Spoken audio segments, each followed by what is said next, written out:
Los principales productores de energía, ¿cuáles son? Y las grasas. Carbohidratos y grasas son principales productores de energía. Las proteínas, ¿cuál es su principal función? Regenerar el músculo. Pocas palabras. ¿Cuál es?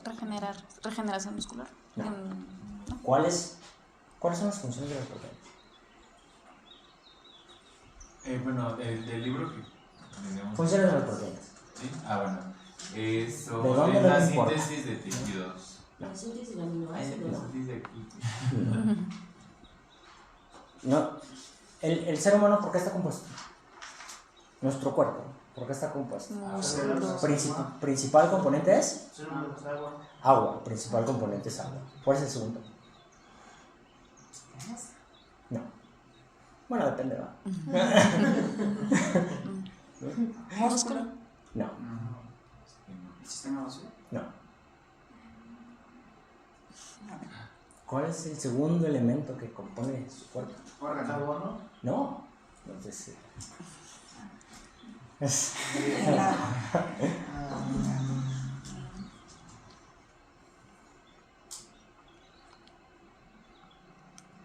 Los tejidos. Proteínas. Nosotros somos agua y luego proteínas. Okay. Literalmente es lo que nos permite ser. ¿No? ¿Qué es el colágeno? Una molécula. Es una proteína. ¿Qué es la hemoglobina? ¿Qué es la oxitocina? ¿Qué es el músculo en su mayoría? ¿Qué la mitocondria por qué está formada? Por proteínas. Hay neurotransmisores además de la oxitocina que son proteínas, ¿no? Entonces las proteínas, ¿qué es su sistema inmune? Proteínas. Son proteínas, ¿no? Las proteínas tienen funciones de neurotransmisores, de transporte, de estructura, o sea, inmunológicas, hormonales. Entonces somos proteínas. Y aquel que dice, no, es que la proteína te hace daño, entonces eres proteína, literalmente. Entonces está un poquito difícil creer esa falacia de que es que la proteína te hace daño. Maestro, y cuando, por ejemplo, los deportistas, hay deportistas que, por ejemplo, hacen su ejercicio, comen su dieta, pero incluyen proteína, pues, como sintética, aparte, pues, Sí. o sea, que hacen, toman proteína como para subir más músculo. Por ejemplo, ahí... ¿Qué? Pero ¿cuál es la pregunta? Tengo que saber cuál es la pregunta. Que por qué las personas que hacen algún tipo de ejercicio, aparte de llevar su dieta proteínica, consumen extra proteínas, por ejemplo, en licuados y eso. Depende de los objetivos de cada uno, hipertrofia muscular, etcétera, o sea, varía, ¿no? Pues depende de qué le dicen a cada uno. Ajá. Y qué cree cada uno. Ajá. Los objetivos pueden tener que ver o no con lo que hago. Entonces el objetivo no necesariamente está bien guiado, ¿no? El objetivo puede tener una buena guía o no. El objetivo puede ser útil o puede ser muy inútil incluso a la persona. No diría que depende de los objetivos, depende de los objetivos, depende de las decisiones del profesional competente, ¿no? Y eso cambia un poco la narrativa, depende de los objetivos de las personas, depende de cómo te guían, ¿va? La pregunta es, exactamente, ¿por qué comen más? ¿Por qué consumen más proteína? Habría que preguntarle a cada uno. Eso es lo primero. ¿No? Porque nosotros podemos asumir que entendemos por qué comen más. Porque quieren ganar más muscular, ¿no? Porque le dijeron que la proteína es importante. Porque el doctor dijo, ay, la proteína no es mala, somos proteínas. Porque eso puede ser un motivo de defender por qué si esto está bien, ¿no? Mira, ahí dice lo que yo creo. Y entonces me agarro de eso para reforzarlo. Entonces habría que preguntarle a cada persona. ¿Usted por qué cree que consume más proteína? Pues para ponerse más ponchadotes. ¿Tú por qué crees que consume? Porque a lo mejor no lo tienen en la fuente directa, que es la carne o los alimentos, y necesitan equivalentes, que podría ser la proteína externa. ¿Usted por qué cree que consume más proteína? Pues a lo mejor porque su entrenador les dijo que es necesario. Porque quieren más, he escuchado que algunos dicen que porque quieren más masa muscular, quieren rendir mejor. Ok. En vez de que son veganos y para obtener la proteína pues no consumen derivados, alimentos y entonces consumen proteína para adquirir esa Ok, proteína. ¿no? Para alcanzar, ajá. Yo también creía que porque quieren ganar más masa muscular. Ok. Porque muchas veces sus requerimientos de proteína no pueden sacarse con la carne Pero no caiga ya. Como dijo, también puede ser como mal guiados, en el sentido de que lo vieron en alguna revista, vieron esto que le funcionaba a cierta Porque persona. le dijo a alguien, ¿no? Entonces, Exactamente, y su consumo no es el adecuado para su estatura pesocaria y termina siendo perjudicial para él. eso está debatible. Para recuperar justo este gasto de proteínas normal. ¿Quién respondió lo mismo? Nadie. Entonces, ¿por qué consume? No sé, tengo que preguntarle a él. ¿No? Porque no sé por qué él consume más proteína. Creo que eso no tiene una respuesta. Si me preguntas si es útil, entonces puedo dar una respuesta. Pero ya es diferente porque no hablo de creencias. ¿No? ¿Es útil el consumo de proteína? Sí es útil. sintética? Ajá. Sí es útil. no es sintética. No, de ambas. ¿No? Al final puede ser sintética, sí hay unas sintéticas. No, sí hay sintéticas. ¿No? Y hay otras que son extraídas. Pero así está la química de los alimentos hoy en día. ¿No? Útil sí es, pero hay que contextualizar. ¿No? Puede también Dependiendo ser. para qué la utiliza cada persona. No. Es que no depende para qué la utilizo, depende si lo que yo, por el motivo que O yo si estoy para utilizando quién. es real. Ajá. Ya. ¿No? O sea, estrictamente hablando, no es, depende para qué la usas, porque puedes usarla para algo que no tiene sentido. ¿No? Maestro, ¿y si yo tomo proteína, subo de peso? Esos son los sustratos. Las proteínas tienen un montón de funciones, pero una de sus funciones principales o no principales no es la generación de energía.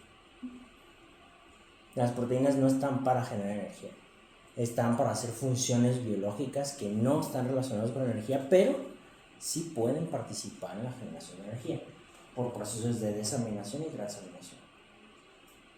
¿Va? O sea, sí, pueden usarse, pero se usan poco. Porque los que deberían estar participando en la producción de energía como sustratos son grasas y carbohidratos, son los principales. ¿De hecho? Ahora, ¿cómo se lo produzco? A través de ácidos grasos y glicerol o a través de glucógeno o glucosa. Y van a tener vías diferentes o formas diferentes de generar energía y capacidad distinta de generar energía. ¿No? Si hablamos a través de la glucosa o glucógeno, pues tenemos la glucólisis. Eso tiene que pasar, sí o sí, no importa si es glucosa o es glucógeno, o sea, la glucólisis tiene que pasar. Y el producto final de la glucólisis es esta cosa, el piruvato. Una vez que ya ocurrió la glucólisis, el piruvato afuera de la célula, afuera de la mitocondria, cuando se queda ahí, ¿no? Pues, si se forma fuera de la mitocondria, el piruvato puede entrar a la mitocondria para participar en el ciclo de los ácidos carboxílicos. ¿No? O ciclacreps, ¿no? Si el piruvato entra a la mitocondria es que puede ser lactato o puede entrar a la mitocondria. O sea, si es lactato, entonces no entra a la mitocondria. Bueno, sí entra, pero digamos que es investigación más reciente. Entonces el lactato también se puede oxidar, también se puede utilizar el lactato directamente para generar energía dentro de la mitocondria y oxidarse. Pero eso es investigación muy novedosa, o sea, no está bien descrita todavía. Y está el famoso ciclo de Cori, donde el lactato se va al hígado y en el hígado ese mismo lactato se va a utilizar otra vez para generar energía. Entonces el lactato puede generar energía a través de ciclo de Cori o puede ser oxidado el lactato directamente dentro de la mitocondria, ¿no?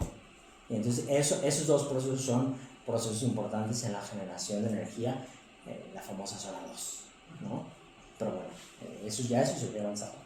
O sea, hablar de eso ya eso se hubiera avanzado. Pero en general, piruvato, si entra en la mitocondria, entra el ciclo de los ácidos carboxílicos, y si no hay suficiente energía, se hace lactato, y eso va a empezar a generar la energía, pues, en la glucosa anaeróbica, ¿no? Lo que ahora sí será glucosa anaeróbica. Ok, hasta aquí es la introducción. Sigamos. Nos quedamos ahorita en esto. Fosfocreatina.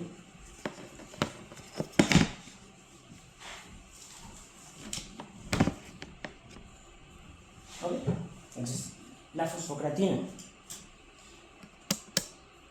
Nos quedamos en la creatina quinasa, ¿verdad? El aumento de ATP y la disminución de ATP es lo que van a favorecer que se produzca la liberación o la separación de la creatina y su fosfato inorgánico para finalmente formar ATP a partir de la unión del fosfato inorgánico con ADP, ¿no? Este ADP que está aumentando acá, podríamos decir que es el de acá, ¿no? Pero no. O sea, es un ADP. Si era el que estaba antes o no, no sé. Está disponible un ADP, a mí no me importa de dónde viene ese ADP. O sea, el hecho de que nosotros para describir académicamente un proceso metabólico, o sea, mira, aquí hay más ADP, menos ADP, no significa que esos elementos vienen de este mismo ciclo que estoy yo describiendo. Solamente están ahí adentro. Y entonces habrá elementos que luego dicen, pero ¿de dónde salió esta madre? Pues estaba ahí en la célula, güey. ¿No? O sea, no ocupas estar descrito en el proceso previo, estaba en la célula y es utilizado, ¿no? O sea, la interacción de los elementos en el metabolismo no es, ni se desperdician, ni aparecen de la nada. De algún lado vienen, pero no tienen que venir de donde esté escrito en el libro, o sea, puede venir de otro proceso metabólico, independiente, que no tenga nada que ver, ¿no? Y si de repente lo piensas y dices, pero ¿qué pasa con este pinche elemento? Es que no sé dónde se va esta molécula. Se va a usar en otro proceso. Pero te prometo que se va a usar, ¿no? O sea, va a pasarle algo. Pero no todo tiene que estar descrito dentro del proceso. Ok, estos datos son importantes que ustedes lo tengan bien claros. Diferencia entre capacidad y potencia de un sistema para resintetizar ATP. ¿Qué es capacidad y qué es potencia? La capacidad es cuánto puedo dar, pero la potencia es qué tan rápido puedo dar. La fosfocreatina que tenemos disponible es poca, es muy limitada. El promedio en la literatura es de 10 segundos para utilizarla en máximo esfuerzo, ¿no? Entonces yo ahorita inicio a un sprint en 10 segundos, si es sprint, de verdad, o sea, si en verdad voy al máximo, en promedio la mayoría en 10 segundos, puede ser menos, puede ser 7 segundos, ¿no? Puede ser 15 segundos, si tienes más resistencia a ello, ¿no? Tienes más capacidad, y vas a empezar a bajar la velocidad. Ok, no puedes mantener la misma capacidad de trabajo. ¿Por qué? Porque se agota el ATP. Porque ya no hay ATP suficiente. No se agota. Okay. No se puede agotar. Sí, porque la célula se muere. No se agota. Okay. Pero no hay suficiente para nutrir el sistema. Y entonces a la hora que yo estoy haciendo el sprint, esos 10 segundos, y quiero mantenerlo, pero empiezo, baja mi velocidad o me detengo. ¿Por qué? ¿Por qué baja mi velocidad? Por la disminución del ATP. Por la disminución de la disponibilidad de ATP. Hay ATP disponible, pero no puedo mantener la tarea de máxima velocidad. La tarea tiene que ser menos exigente y puedo mantenerla. ¿Va? No puedo mantener la misma capacidad. ¿Por qué? Por su potencia. La potencia me dice qué tan rápido me va a dar esa energía.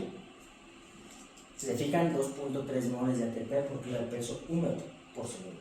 Eso es potencia. Viene en la unidad de la fórmula tiempo. Y en el otro, la capacidad, no viene tiempo. Es cuánto, ¿no? Es ATP por kilo de peso húmedo. Pero eso es capacidad porque solo te dice cuánto hay. Ajá. no depende del factor tiempo para decirte en cuánto tiempo puedo entregarte lo que esté disponible. Y la que sigue te dice en cuánto tiempo puedo entregarte lo que esté disponible. ¿Y qué es kilo de peso húmedo? Esa iba a preguntar. ¿Qué es kilo de peso húmedo? Kilo de peso húmedo es Contando el agua, ¿no? Entonces cuando agarro de un tejido y lo veo en una biopsia, pues es una madrecita de 2 gramos, ¿no? Súper chiquita. Y entonces yo mido una cosa ínfimamente pequeña y tengo que estimar cuánto es en 1 kilo, conservando el agua, ¿no? Y si hablamos de kilo de peso húmedo, no habla de mi cuerpo, no es, es que peso 70 kilos y no 35 kilos de masa muscular, ¿no? No, es exclusivamente del músculo activo, ¿no? Entonces, el músculo que está activo es el que está generando energía, ¿verdad? No está trabajando cuádriceps y la energía viene en el bíceps. O sea, no es de otro lado del sistema, entonces no es la cantidad de peso que yo tengo en músculo, sino la cantidad de masa muscular que está participando en esa actividad. ¿Sí? Es específica eso. Una vez que esta cosa se agota, yo puedo meter una potencia y tengo que bajar la actividad. ¿Qué actividades usan este sistema? Llevémoslo a la práctica, ¿no? Ay, sí, muy bonito todo esto, sí, está interesante. ¿Qué actividades? ¿Pesas? Entrenamiento con pesas, sí lo usan. Los sprints. Y la pregunta adecuada es, porque lo usan todos, la pregunta adecuada es, ¿en qué deporte o actividad predomina este sistema? Sprints de 100 metros. Sprints, 100 metros planos, por ejemplo. Natación. Porque no en vallas, 100 metros vallas no. No, pero sí 50 metros vallas. Entonces, ¿y cuánto tiempo es 100 metros planos y cuánto tiempo es 100 metros planos? Los vallas segundos, ¿no? O sea, que es de 10 a 20 Porque segundos más. depende de los segundos, exacto, ¿no? Y entonces el de 100 metros vallas no son 10 segundos. Ajá. Pero 100 metros planos sí. Bueno, con estoy muerto. Usted no creo que ninguno esté de acuerdo en 10 segundos 100 metros planos. Yo tampoco, No. Ok, entonces 100 metros planos puede ser. ¿Qué otro? Relevos de natación. Depende cuánto se releva. Ajá. Atletismo. Depende cuánto se releva. Atletismo, el deporte de atletismo que incluye. Salto, muchas pruebas, salto, altura. Atletismo tiene muchísimas disciplinas. En atletismo está maratón. Lanzamiento de jabalina. Y maratón no predomina esta cosa. ¿Cuánto dura el maratón? No dura 10 segundos, ¿no? No, entonces no predomina ¿No esto. sé de fútbol? No. ¿Hay sprints de tenis? Sí, pero no es predominante. Ok. No es predominante. Sí es muy utilizado. Pero no, Sí, ¿no? ok. El salto de altura. El salto de altura, ¿qué otro? Lanzo de jabalina. Lanzamiento de jabalina, ¿qué otro lanzamiento? De bala. ¿Qué otro lanzamiento? La tira para acá. Algo del mariscal, o sea, de un mariscal de que. Por ejemplo, pitcher, ¿no? Un pitcher, ¿no? Un invento de lanzamiento. ¿Qué más? Fútbol americano. Ok, fútbol americano, las jugadas son cortas. Son sprints, ¿verdad? ¿Puede Ok. ser clavado? Clavados, sí, pero no es máximo. O sea, o sea, sí dura el tiempo para decir podría, pero no es máximo esfuerzo en clavado. Y como no es máximo esfuerzo, o sea, los sistemas dependen de intensidad y duración, ¿no? Entonces, caminar es una actividad aeróbica o anaeróbica. Aeróbica. No, Las dos. las dos. ¿Por qué? Porque es caminando más rápido. No. Por el tiempo. Por el tiempo, pero es poca intensidad. ¿Cuánto tardé en caminar de allá para acá? Un segundo. ¿Eso es aeróbico? ¿Predominantemente aeróbico? No. ¿Por qué? Porque Por el tiempo, pero no por la intensidad. ¿No? Entonces, el tiempo y la intensidad son determinantes. Si yo empiezo a caminar no estoy el tiempo suficiente para que el sistema oxidativo se establezca, no es aeróbico. Utiliza la ATP disponible. Sí, obvio. Siempre usa ATP, ¿no? Ojo. Sí. Entonces, las reservas Siempre usa ATP. son las que todo. se crearon. O sea, No. fue la reserva disponible. No, Las que están. No, no.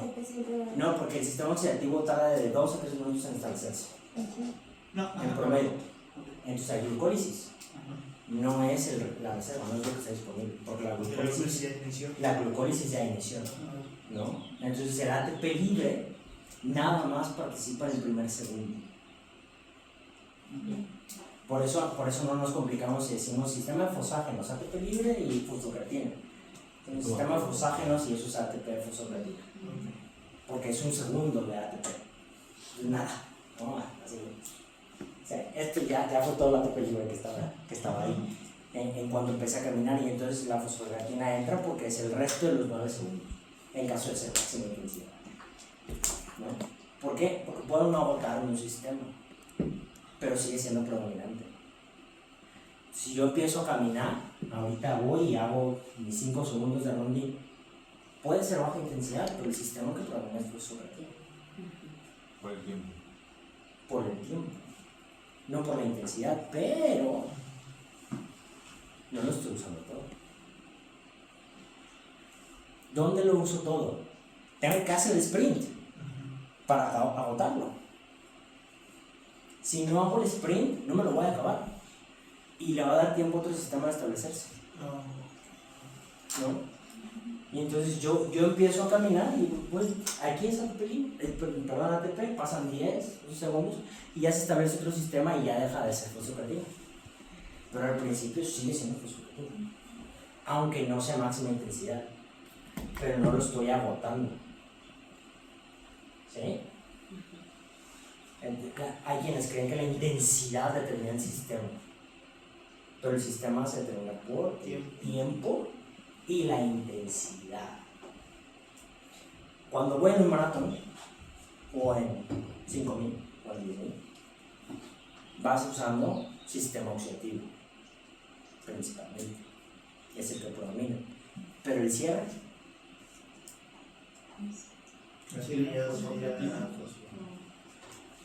depende de cuánto va a durar tu cierre, ¿no? Pero supongamos que van a ser los últimos 500, entonces no es fosfocreatina, pero sí es glucólisis. Y no es oxidativo, ¿no? O sea, es glucólisis, va a ser una parte anaeróbica del sistema. Pero tengo 4.500 corriendo. Entonces ya no es el tiempo, es el cambio de intensidad. ¿Sí? Entonces el cierre hace que cambie el sistema, porque ahora aumenta la intensidad. ¿Pero por qué está disponible la glucólisis? Porque no era el predominante, ¿no? Y ahora empieza a ser predominante. Básicamente al inicio importa el tiempo, pero ya en algún punto si cambia la intensidad, ya importa la intensidad. Los dos importan, siempre los dos importan. La cosa es integrar como esa parte entre lo venía haciendo o no lo venía haciendo. Lo importante es que haces algo nuevo, ¿no? Entonces lo que es el cambio hace que el tiempo inicie de nuevo. Si yo puedo tener una hora corriendo. Es como iniciar otro, literal, el cambio de intensidad es como iniciar. Es como iniciar una actividad diferente, ¿no? Sigue siendo carrera, pero ya no es carrera de 8 km por hora, es carrera de 12 km por hora. Y entonces eso es que el sistema tiene que cambiar. ¿Vale? Pero puedo tener una hora antes corriendo. ¿Sí? Y dejar de ser oxidativo. Entonces, todo el tiempo están todos. Siempre hay fosfocreatina, siempre hay glucólisis, siempre hay oxidativo, ya sea por ácidos grasos, ya sea por glucosa o glucógeno. Siempre hay. Pero lo que importa es qué tanto está activo ese sistema. ¿Va? ¿Puedo hacer una comparación para terminar de Claro. aterrizarlo? Sería como una transmisión manual donde yo estoy acelerando y estoy cambiando, ahora sí que metiendo los cambios según la velocidad, la aceleración que está realizando el carro. Si disminuye, tengo que disminuir el cambio, algo así. Sí. Okay. O es un engranaje diferente. ¿No? Y el engranaje en este caso es el sistema. Ok. ¿No? Ok. Entonces, para que quede un poquito más grande, ¿no? Capacidad, lo que hay. Vean los números, anótenlos. No digo, les voy a pasar la presentación, no es problema, pero porque lo vamos a usar ahorita. Ahorita vamos a poner un ejemplo. Anoten los números. Y potencia. 2.3 moles de ATP por kilo de peso húmedo por segundo. Entonces es muy rápido, pero muy poquito. Ahorita vamos a ver una comparación, que es poquito, que es mucho, ¿no? Ahorita no tienen referencia, pero ahorita vamos a llegar ahí. Aquí, fosfocreatina. Ah, por cierto, se recupera rapidísimo. En 2 horas. 2 minutos se recupera el sistema. Entonces, en la fosfocreatina, otra vez puedo volver a actuar rápido, ¿no? Entonces, hay quienes dicen, tarda un día, ok, 99%, ya se recuperan los 2 minutos. No, casi todos. Ahí vienen como esas recomendaciones que luego dan de hacer un ejercicio con tu máxima carga y esperar de 2 a 3 minutos para volver a repetir otra repetición. No viene de ahí, viene del resultado, ¿no? O sea, la cosa es que el entrenamiento tiene distintas perspectivas, ¿no? Entonces hay la parte mecanística, hay muchos mecanismos por los cuales puedes tratar de explicar algo. Entonces, tiene como principal sentido de, entonces 2 minutos y ya se recuperó esto. La fatiga no es solo por fosfocreatina, la fatiga puede ser cardiorrespiratoria, la fatiga puede ser neuromuscular, la fatiga puede ser simplemente por descarga mental, ¿no? O sea, la carga mental es muy alta y la capacidad de esfuerzo atencional disminuye, entonces mi capacidad de aplicar fuerza baja. Y además la fatiga que puede ocurrir, bueno, ya dije neuromuscular, ¿no? No, pues, ya. Pueden ser muchas. Y decir, por la fosfocreatina sería ilusionista. No, entonces no viene de ahí, viene del resultado. Por ejemplo, muchos han recomendado el descanso 30 segundos porque esto es metabólico, ¿no? Y entonces, con más estrés metabólico, más bombeo, y eso como lo explicas en el resultado al final, no da más hipertrofia, no da más rendimiento, de hecho disminuye el rendimiento, ¿no? Y si al menos descansas 2 minutos, el rendimiento no parece bajar. Y eso parece a largo plazo dar resultados similares, ¿va? Entonces, viene del resultado, no de los mecanismos, ¿no? Y el mecanismo puede ser muchos, porque la evidencia es muy limitada en esa cosa. Yo tengo una forma de pensarlo distinto cuando no es en sí rendimiento, porque en rendimiento hay otras heurísticas, pero yo lo veo más con 4 esferas. Cardiorrespiratorio, ¿estás listo? Y es como... Y te toca otra vez, pasan 2 minutos, no te has recuperado. Entonces, ¿será buena idea? ¿Vas a rendir igual? Probablemente no. Mental, o sea, cognitivo, ¿cómo te sientes? ¿Ya tienes ganas? ¿O ves la barra y dices, neta, ya pasaron 2 minutos? No quiero. Probablemente no puedes aplicar la misma intención, ¿no? El músculo que te ayuda a que eso pase. Peso muerto o una espalda. Tu espalda, ¿cómo está? ¿Te duele la espalda baja? ¿Ya se por la espalda baja? ¿Los antebrazos? ¿No? ¿Cómo lo sientes? ¿Sientes que vas a poder agarrar la barra? ¿O se va a abrir la mano? ¿No? Y por último, el músculo que está trabajando. ¿Ya está listo? Si esas 4 preguntas son sí, adelante. Aunque no sean 2 minutos, puede leer. Pero si alguna de esas es no, probablemente no vas a rendirlo. Va un poco más allá de esto, ¿no? Yo creo que la heurística es un poco más global, ¿no? Ok, entonces, bueno, eso, y vamos a... entonces ya no. Glucólisis, perdonen ustedes, tienen como 3 años esta presentación. La glucólisis siempre es anaeróbica. Siempre es anaeróbica. Ok, ¿qué es la glucólisis? La glucólisis es la degradación de la glucosa, ¿no? Entonces es un proceso metabólico a través del cual la glucosa va a pasar a hacer compuestos diferentes. En este caso, piruvato o lactato, ¿no? Bueno, de hecho piruvato, y ya piruvato tendrá de ser diferente, ¿no? Pero el compuesto final es el piruvato. La fosfocreatina es el combustible favorito de los ejercicios de máxima intensidad, de muy alta o máxima intensidad, muy alta o máxima intensidad. La fosfocreatina, o fosfágeno, ¿no? Es el favorito de muy alta o máxima intensidad. La glucólisis es, en especial cuando la glucólisis tiene participación sin presencia de oxígeno, es para ejercicios de alta intensidad o moderada alta. Ya llegaremos a por qué es moderada alta. La moderado, depende qué parámetros utilicen, es que depende, no del tiempo, depende qué parámetros utilicen de frecuencia cardíaca máxima, frecuencia cardíaca reserva, consumo de oxígeno reserva, máximo de oxígeno. Depende cómo lo midas, depende el porcentaje de intensidad, ¿no? De esa manera. Entonces, al 40-60% del consumo máximo de oxígeno o de frecuencia cardíaca reserva, eso es moderada intensidad, 40-60%. Esta cosa es de 50 en adelante, ¿va? Por eso es la parte alta intensidad o moderada alta, ¿sí? Por eso, ese matiz. Y es donde más se usa. Forma ATP a partir de glucosa sanguínea, o sea, cada molécula de glucosa sanguínea que viene de la sangre nos da 2 moléculas de ATP cuando viene de la sangre, pero cuando está ahí adentro del músculo nos da 3, no 2, nos da 3. ¿Por qué? Claro, entonces, sí, vamos a poner la próxima diapositiva para explicarlo bien, ¿va?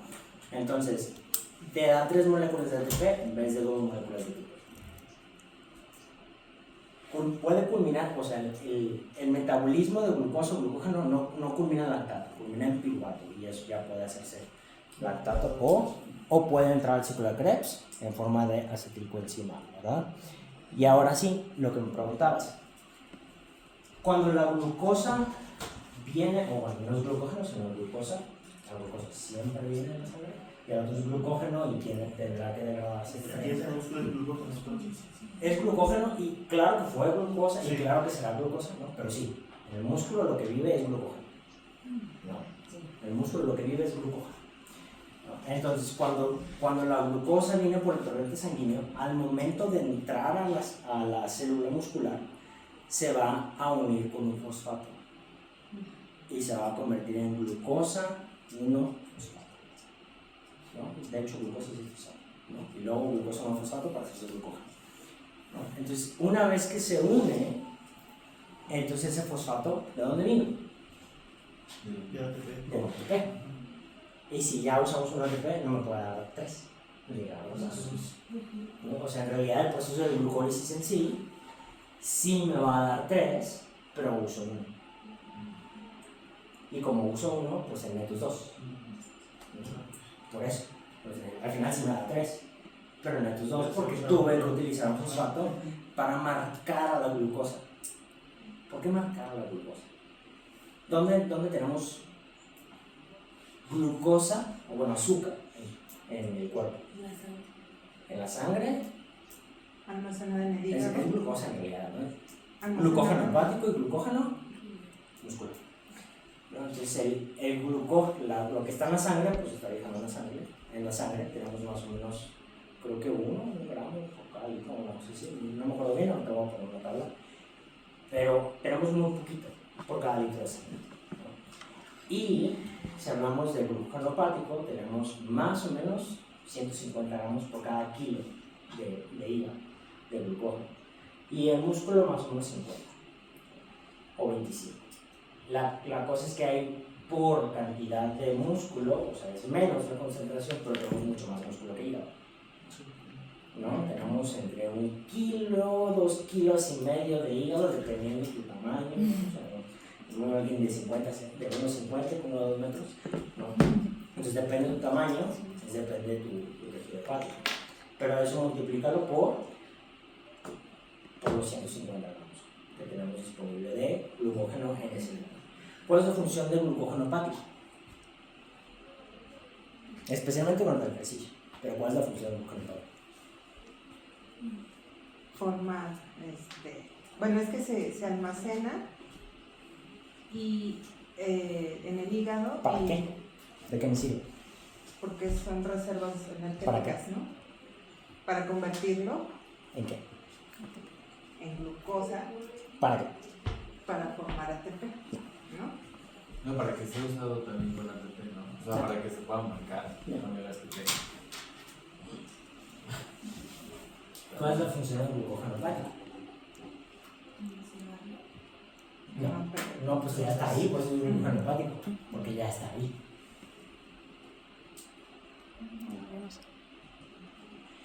Perdón si parece que vamos lento, pero es que si todo esto no queda más o menos claro, pues vamos a irnos nomás con teoría vacía.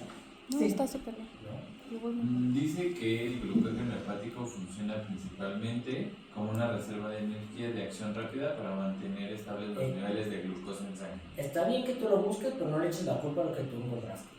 No dice. Bueno, yo encontré.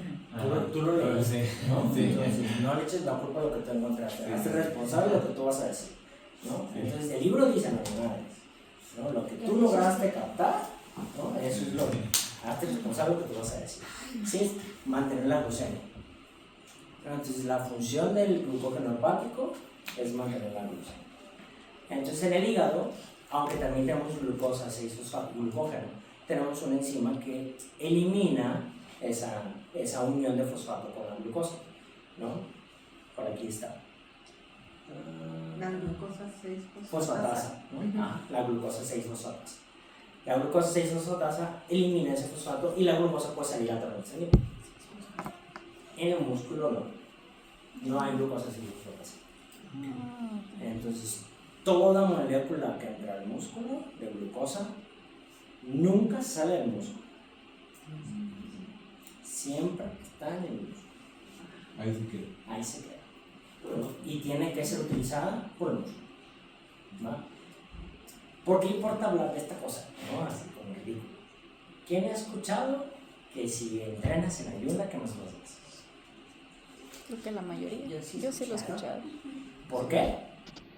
Ok, entonces, el músculo, si come bien, siempre va a tener Su reserva. ¿Por qué? Porque dormido esa madre no salió a ningún lado, ¿no? Probablemente para mantener la existencia sí requiera utilizar algo, pero en reposo, ¿cuántas calorías gasta un kilo de músculo para mantener su vida?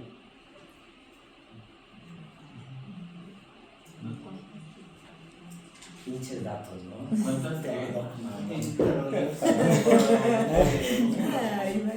Sé que más o menos en general, o sea, no por músculo, más o menos gastamos de 60 a 80 kilocalorías por hora. ¿Cuánto gasta un kilo de músculo para mantener su vida, su existencia?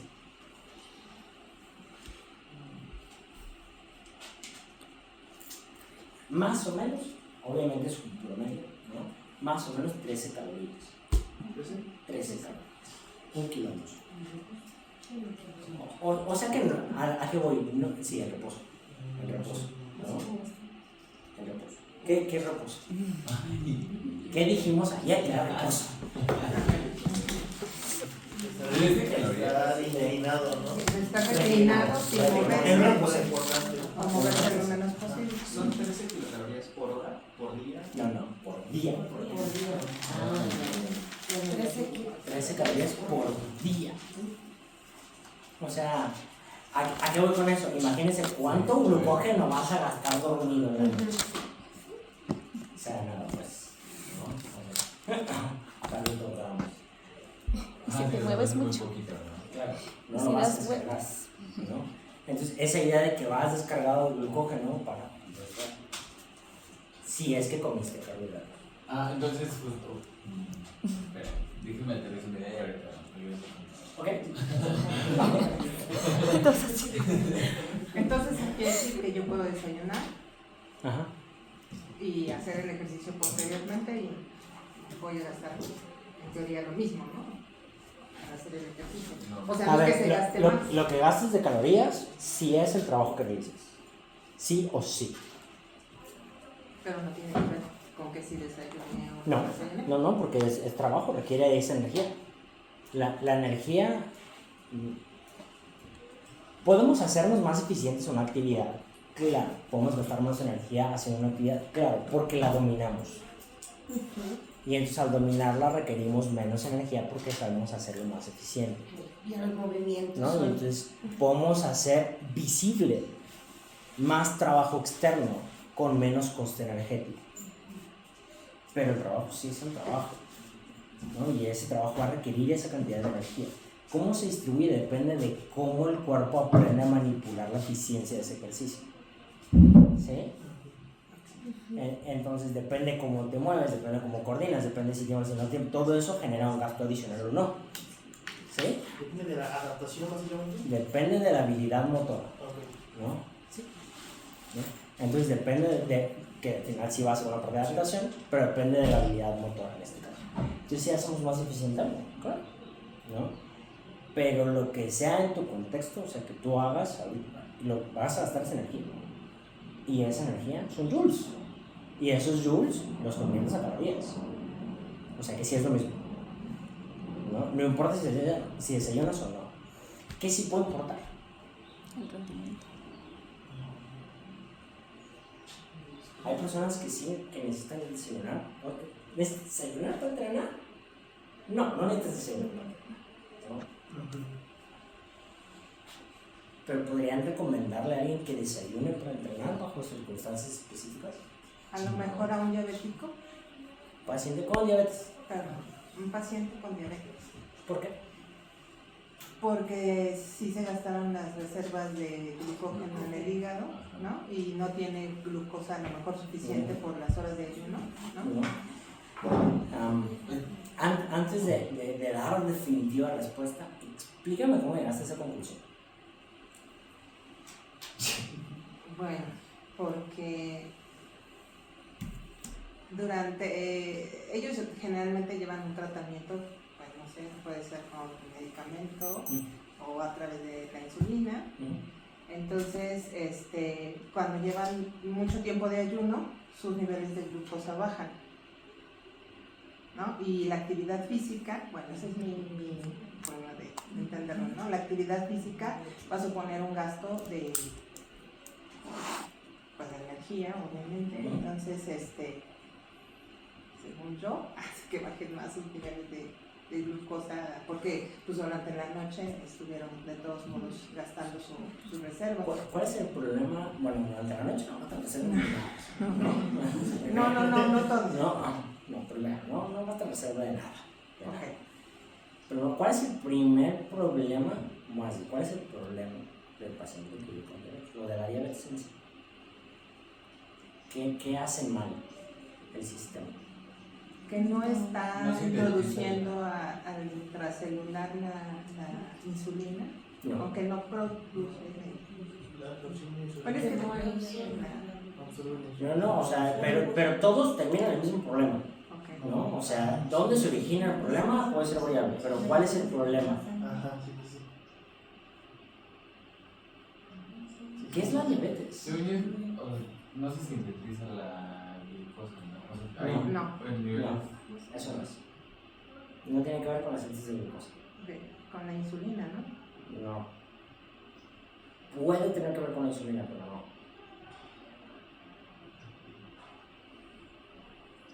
O sea, la insulina va a estar implicada, pero no necesariamente es la culpable. No. ¿Qué es la diabetes?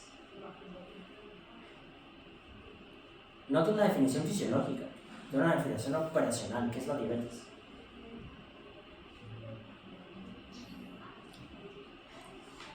Niveles de azúcar en sangre elevados. ¿Ok? De forma patológica, ¿no? O sea, es los niveles de glucosa arriba y operacionalmente de 126 miligramos por litro en 2 ocasiones, o hemoglobina glicada arriba de 6.5, ¿no? O una glucosa en ayunas, o cualquiera arriba de 200. Es operacional, la definición es operacional porque es como se hace el diagnóstico, ¿va? Pero es el exceso de consiste. Eso puede ser que la insulina no se produce, que la insulina está defectuosa, que la insulina llega a la célula y la célula no le hace caso, que le hace caso pero luego el siguiente mensaje está bloqueado. ¿Qué es? Entonces la insulina está implicada, pero la culpable tal vez no. Entonces no es lo mismo síntesis de glucosa y no es lo mismo es que la insulina no. El problema es el exceso de azúcar en sangre. Porque un paciente con diabetes me va a preocupar que tenga hipoglucemia. Porque le había comentado que si toman un medicamento o insulina, entonces eso va a hacer que bajen sus niveles de glucosa en sangre. Okay.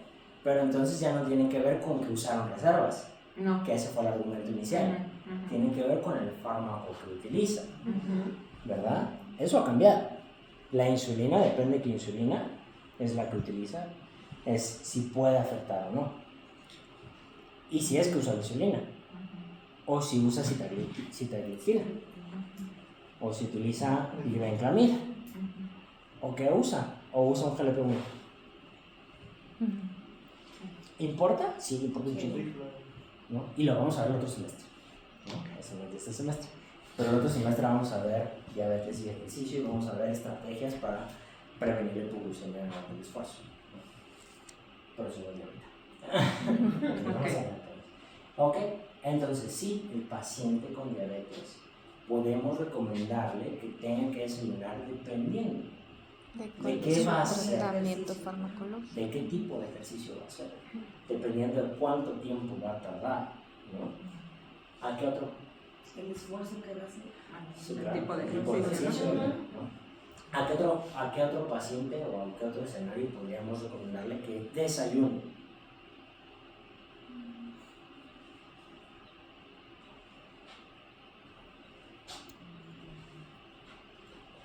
Está muy positivo, ¿no? Ay, no sé si me equivoco, no pasa nada. No. Pacientes con problemas ustedes están en formación y tienen todo derecho a equivocarse.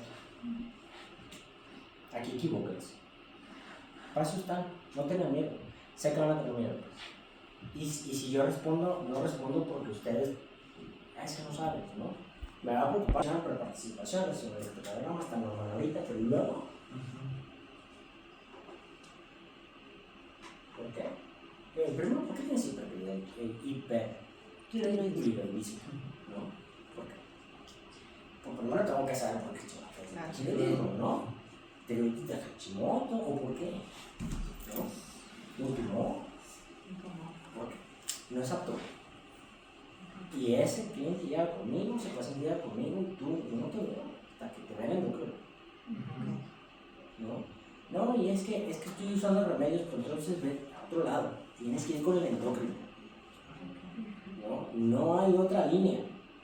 O te ve el endocrino o te ve el endocrino. ¿No? Hipo e hiper, no me importa. Es dos. Es hiper o hipotiroidismo. Los dos. ¿Cómo? El hipotiroidismo no porque tengo una pastillita. O sea, el remedio no viene, ay, tengo unos alcoholes, no mames, tengo una pastilla. Y luego eres libre, igual que todos los demás, ¿no? Entonces, no, porque debe estar en tratamiento. Si no está en tratamiento, no es apto. No es apto, ¿no? Tiene que estar en tratamiento, ¿no? Sí, o sea, si hay como barreras ahí en que sí, o sea, fisiológicamente podría explicar, pero en la práctica, a ti te toca. O sea, pero si está controlado. Tiene que estar controlado. La recomendación es sí que desayune, o sea, sí igual. Puede no. Ok. Puede no. Maestro, y justo hay lugares donde para entrar a hacer algún deporte te hacen una evaluación. ¿Padece usted de alguna enfermedad? Y ya ahí, pues que sí. Igual. Diabetes. Va. Ok, entonces, vamos a revisar esto. La captación de glucosa por el músculo principalmente en reposo ocurre a través de la insulina, ¿no? La insulina es el principal estímulo que hace que nos luz, no en el ejercicio. En el ejercicio son factores independientes de insulina, ¿no? Como puede ser la endocrina, ¿no? Como pueden ser carnoglucinas, como pueden ser otros factores. Pero entran por factores independientes del músculo, perdón, de la insulina. Y entonces no requiere insulina para que la glucosa entre. Y todos liberan glucotransportadores o del tipo 4, que son los que están en el músculo. No, y todo lo demás que ya vamos ahorita. ¿Va? Ok, entonces, una vez que entra, por eso decíamos 2 moléculas de ATP o 3 moléculas de ATP. Si es de la glucosa en sangre, 2. Si es de glucógeno, 3, porque no uso ese fosfato, ¿no? Ahí está cómo se capta la glucosa, ¿no? La insulina, el receptor de insulina, el receptor de insulina, sustrato del receptor de insulina, ¿no? Fosfinoinositol 3-quinasa, ¿no? Y bueno, toda la vía molecular que tiene que ver con insulina dependiente, ejercicio, que no tiene nada que ver con insulina. ¿Va? Entonces el ejercicio hace que los glucotransportadores capten glucosa por vías independientes, que no tienen que ver con insulina. El ejercicio tiene un efecto sinérgico con la insulina y puede ocasionar hipoglucemia, ¿no? Y también con la glicosamina o con cualquier secretario de insulina que no son GLPs. Ok, entonces, ¿por qué importa esto? Después del ejercicio físico, del aeróbico especialmente, la captación de glucosa por el músculo permanece elevada por más o menos 2 horas y la primera media hora, 20 minutos, está hasta 600% más. O sea, que es muy sensible el músculo en ese rato a captar glucosa otra vez. ¿Va? ¿Por qué es relevante? Por unas cosas, mitos y realidades. Mito, ¿no? Tienes que comer proteína inmediatamente cuando terminas de entrenar. Eso no es cierto, mito, ¿no? Porque no es proteína, es glucosa. Más de entrenar. Segundo, ¿cuál es la tasa de absorción de proteína? Depende de qué alimento consumas. Pero la más rápida es la proteína whey. La proteína whey se absorbe a una tasa de 10 gramos por hora. 10 gramos por hora. Yo me tomo mi proteína de 20-25 gramos y tardo 2 horas y media, más o menos, en absorberse. Me la tomo inmediatamente después de entrenar. ¿Esos son esos 20 minutos? No. Mito. Es irrelevante si te la tomas después, te tomas antes, pero no te importa. Es irrelevante la proteína en qué momento te la tomas. Lo que importa es que te la comas completa, la proteína. Ok. Entonces,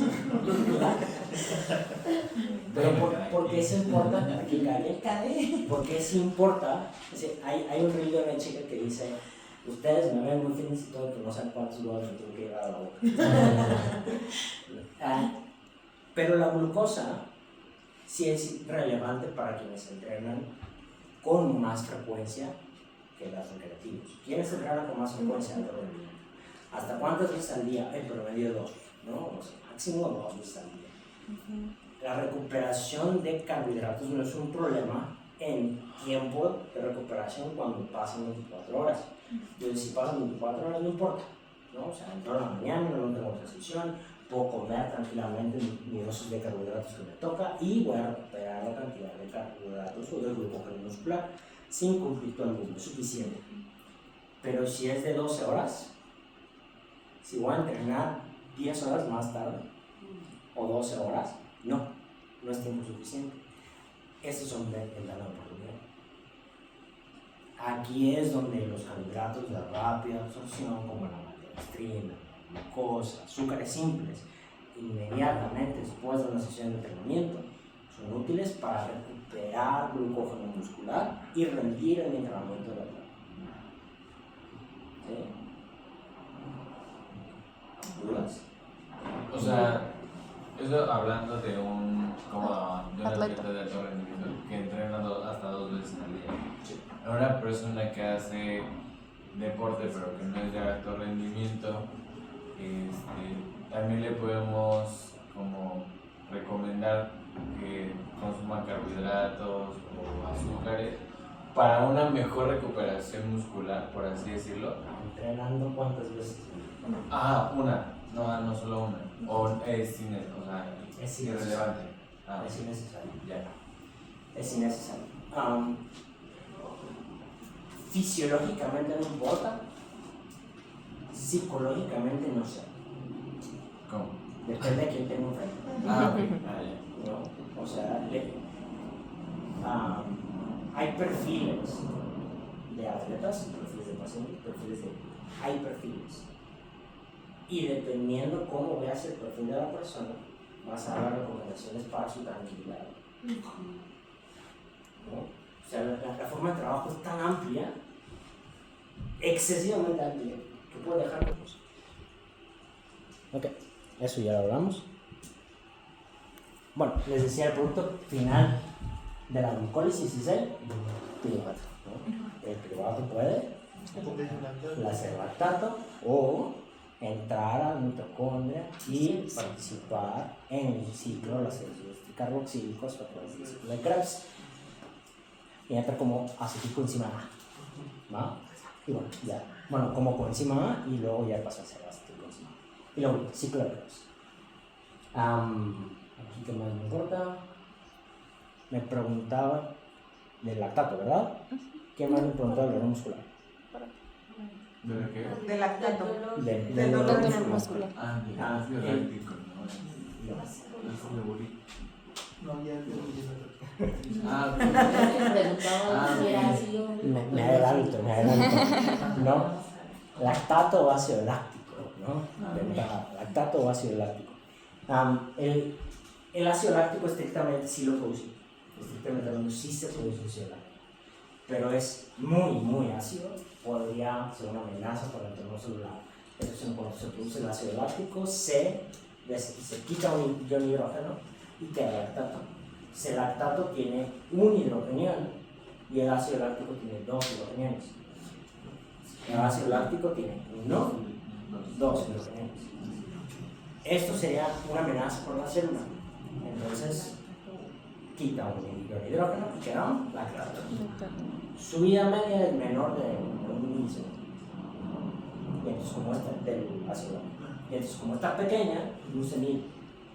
No lo medimos, o sea, sabemos que pero no lo medimos. La vida del ácido láctico. No medimos el ácido láctico, no lo medimos. Cuando tú vas y haces una gasometría, no mides ácido láctico, mides lactato, ¿no? Entonces, en cualquier gasometría, pues van a ver lactato, no ven ácido láctico, no sé si ya lo hacen, pero en casi cualquier hospital de urgencias, pues van a hacer gasometrías. No hay ácido láctico en lactato, ¿no? Porque no podemos ver el ácido láctico. Entonces, sí existe, pero es así, se forma y se quita. Ese ion hidrógeno tiene que salir del cuerpo, ¿no? Si hay un exceso de iones de hidrógeno, entonces el pH baja y el pH bajo es una amenaza para el cuerpo. Y entonces tienen que salir. ¿Cómo sale el cuerpo? Hay varias vías, la más común es que se une al oxígeno Orinar. Respiración. por la respiración CO2. ¿No? Entonces el exceso se libera a través de CO2. Bicarbonato, anhidrasa carbónica, ¿no? Y pues bueno, ácido carbónico, anhidrasa carbónica, agua CO2 que sale por la respiración, ¿no? Y entonces eso es lo que hace que la prueba de esfuerzo empiece a haber un cociente respiratorio arriba de 1. Con la liberación de CO2. los iones de hidrógeno. Por el buffer, ¿no? Entonces, por eso lo dije explícitamente para él, porque ustedes todavía no están en. Pero en la prueba de esfuerzo ya le verán qué es el cociente respiratorio y por qué sube arriba de 1, ¿no? Ok, entonces no es ácido láctico, es lactato y no tiene nada que ver con el dolor muscular. Con el dolor muscular. No tiene nada que ver con el dolor muscular. Y, o sea, pregunta como un poquito aparte. O sea, ¿por qué es ese mito de que tienes ácido láctico en los músculos y por eso duele? O sea, ¿por qué? La gente está atrevida. Los entrenadores también. No sé cómo decir, no sé. Entonces digo, ay, es que el ácido láctico. ¿No? Yo fui ese, yo fui docente cuando recién salí y yo también no supe decir no sé. ¿No? Y alguna vez me preguntaron. Y después que yo entré, que dije, no mames, hartas pendejas que dije. ¿No? Cuando uno revisa su tesis de la licenciatura.